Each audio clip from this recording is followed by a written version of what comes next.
Hello friends, ધમુસ kitchen and blog પર તમારું સ્વાગત છે। આજે આપણે બનાવીશું ટમેટાં અને બેસનની એકદમ યુનિક અને સાવ નવી રેસિપી ખાધા પછી તમારું પેટ તો ભરાશે પણ મન નહીં ભરાય, કેમ કે ખૂબ જ ટેસ્ટી એવી બનીને તૈયાર થાય છે। બાકીના બધા જ નાસ્તાને ભૂલી જઈએ એવો સરસ ટેસ્ટ બનીને તૈયાર થાય છે। તો ચાલો ઝડપથી બનાવવાનું શરૂ કરીએ। તો રેસિપી બનાવવા માટે સૌથી પહેલાં અહીં આપણે મીડિયમ સાઇઝના 4 થી 5 ટમેટાં લઈશું। એકદમ સરસ પાકી ગયેલા હોય એવા ટમેટાની આપણે પસંદગી કરીશું, કેમ કે પાકી ગયેલા ટમેટાથી રેસિપી ખૂબ જ સરસ બનીને તૈયાર થશે।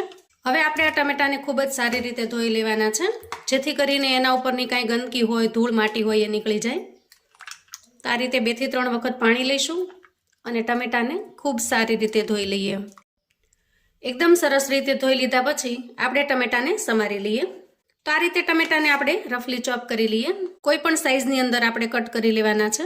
હવે આપણે લઈશું એક મિક્સર જાર અને જારની અંદર આપણે જે કટ કરેલા ટમેટાના પીસ છે એને એડ કરી દઈએ અને ઢાંકણ ઢાંકી એકદમ સરસ મજાની ટમેટાની પ્યુરી બનાવીને તૈયાર કરી લઈએ। તો અહીં જુઓ, એકદમ સરસ પ્યુરી બની ગઈ છે। હવે આપણે એક મિક્સિંગ બાઉલ લઈશું અને તૈયાર કરેલી ટોમેટો પ્યુરીને આપણે બાઉલની અંદર એડ કરીશું। હવે આપણે આ તૈયાર કરેલી પ્યુરીને ઢાંકી અને થોડી વાર માટે સાઈડ પર મૂકીએ। હવે અહીંયા જુઓ, મેં થોડા અળવીના પાન લીધા છે। આજે આપણે અળવીના પાનમાંથી એકદમ સરસ અને યુનિક રેસિપી બનાવીશું। તો અહીંયા હું એક અળવીનું પાન લઈ લઉં છું। હવે આપણે પાનને સરસ ધોઈ લેવાનું છે। આપણે કાતરની મદદથી એની પાછળ જે આ રગનો ભાગ છે એને કાઢી લઈએ।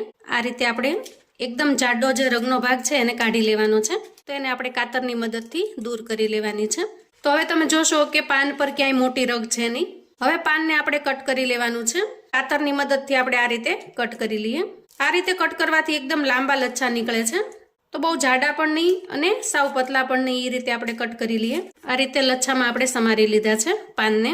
હવે આપણે ટમેટો પ્યુરીને લઈએ અને એના અંદર આપણે 1 વાટકી જેટલો ચણાનો લોટ એડ કરવાનો છે। તો અહીંયા એક નાની વાટકી જેટલો મેં ચણાનો લોટ લીધો છે।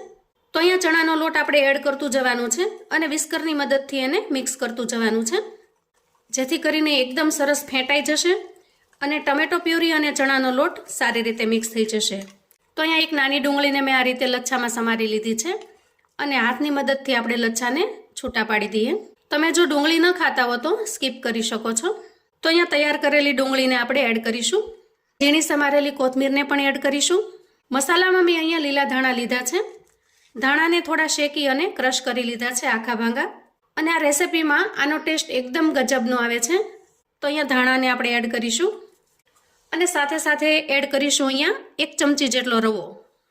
તો રવો એડ કરવાથી મિશ્રણ એકદમ સરસ થીક થઈ જશે। અને હવે એડ કરીશું અહીંયા સમારીને તૈયાર કરેલા અળવીના પાનને। રૂટીન મસાલામાં આપણે અહીંયા સ્વાદ પ્રમાણે મીઠું એડ કરીશું। થોડી અમથી હું હળદર એડ કરું છું। 1 ચમચી અહીંયા આપણે ધાણા જીરું પાવડર લઈશું, એને એડ કરી દઈએ। હવે આપણે બધા જ મસાલાને મિક્સ કરી લઈએ અને આ રીતે મિક્સ કર્યા પછી 2 થી 3 મિનિટ માટે ઢાંકણ ઢાંકી અને રેસ્ટ થવા દઈએ, જેથી કરીને એના અંદર જે આપણે રવો નાખ્યો છે એ સારી રીતે ફૂલી જાય। તો થોડી વાર પછી આપણે બેટરને ચેક કરી લઈએ। તો અહીંયા જુઓ, બેટર થોડું ઘાટું થયું છે।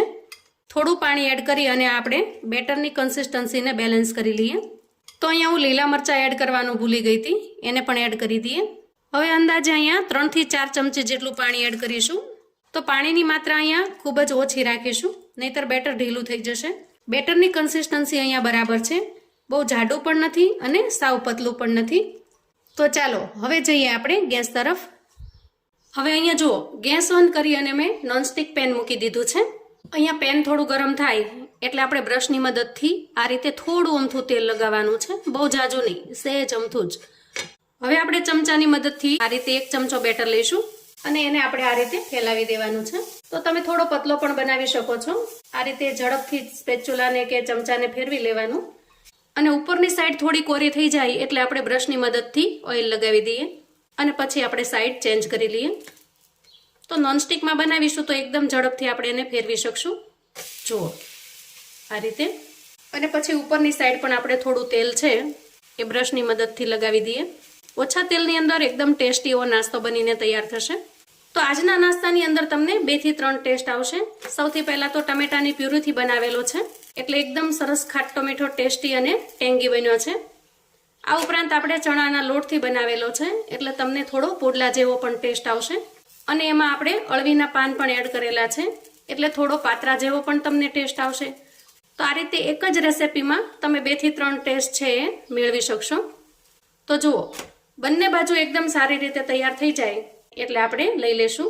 તો આ રીતે હું બધા જ નાસ્તા બનાવીને તૈયાર કરી લઉં છું. તો જુઓ, આપણો એકદમ ટેસ્ટી એવો નાસ્તો બનીને તૈયાર થયો છે. એકદમ ટેસ્ટી અને લાજવાબ બને છે. તો નાના બાળકોથી લઈ અને ઘરના વડીલોને આ નાસ્તો ખૂબ જ પસંદ આવશે કેમ કે ટેસ્ટી છે અને સાથે સાથે હેલ્ધી પણ છે. આપણે બહુ ઓછા તેલની અંદર આ નાસ્તો બનાવીને તૈયાર કર્યો છે. તો તમે જો ડાયટિંગ પર છો અથવા તો ઓઇલ ફ્રી ખાવાનું પસંદ કરો છો તો આ નાસ્તો એકદમ બેસ્ટ ઓપ્શન રહેશે. આ નાસ્તાને તમે ગ્રીન ચટણી કે ટોમેટો ચટણીની સાથે પીરસી શકો છો અથવા તો ટોમેટો કેચઅપની સાથે પણ ખૂબ જ સરસ લાગે છે. ચાની સાથે આનું કોમ્બિનેશન એકદમ સરસ બનીને તૈયાર થાય છે. સવારના નાસ્તામાં કે સાંજની નાની મોટી ભૂખમાં આ બનાવીને તમે તૈયાર કરી શકો છો. ઇન્સ્ટન્ટ અને ખૂબ જ ઝડપથી બની જાય છે. તો મિત્રો, આવું અવનવું જાણવા માટે ચેનલ પર જો તમે નવા છો તો ચેનલને સબસ્ક્રાઇબ કરો. વિડીયો ગમે તો લાઈક અને શેર કરો. તમારા સગા સંબંધી મિત્રોને આવો સરસ અને ટેસ્ટી નાસ્તો બનાવવાની રેસિપી ચોક્કસથી મોકલી આપજો જેથી એ લોકો પણ ઇન્સ્ટન્ટ બનાવીને તૈયાર કરી શકે અને એન્જોય કરી શકે, એના પરિવારને પીરસી પણ શકે. કોમેન્ટમાં મને ચોક્કસથી જણાવજો મિત્રો કે તમને આજની આ ટમેટા અને બેસનની રેસિપી કેવી લાગી છે. ફરી મળીએ એક નવી રેસિપી સાથે. ત્યાં સુધી આવજો મિત્રો.